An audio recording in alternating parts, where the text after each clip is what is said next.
this influencer, let's call her 7. So she's Chinese, and recently she decides to get a visa, travel to Thailand, and film a bunch of videos there. And one night she makes a video in Bangkok in the Nana Plaza area, which is a tourist area, but also the red light district. And according to her, she hasn't had a very good experience there, as men will creep on her and sometimes harass her. So she makes a video about this. She walks through the street, and in the video you can see different guys staring her down. Some try to approach her.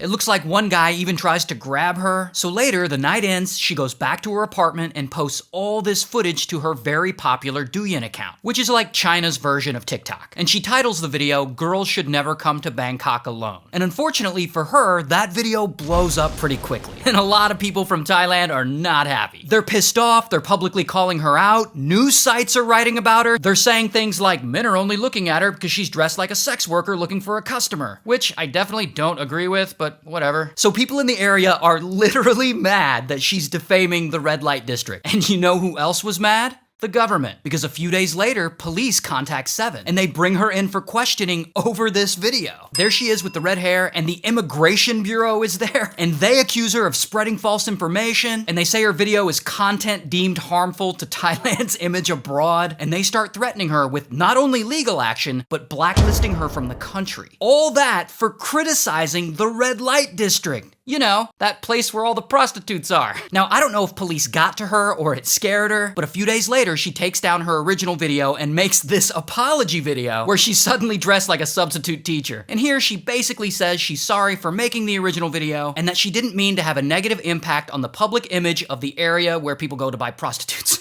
But because her original video went viral and there's a lot of negative attention on that area now, the Thailand government decides they want to counteract all that negative press. And I'm not making this up. They send police officers to the Nana Plaza to do photo ops and take pictures with people and show everyone it's safe. But despite 7 making an apology video, the Thailand government decides to come down on her anyway. So they comb through a bunch of her live streams and they determine that in those streams, she is selling goods. And a foreigner selling goods on Thailand soil violates the terms of her visa. So they charge her with breaking visa laws and working without a permit, and she gets a fine, and more charges may come, but right now it's just a fine. And all this happened like 3 weeks ago, and I haven't seen 7 post anything since. So shout out to Bangkok.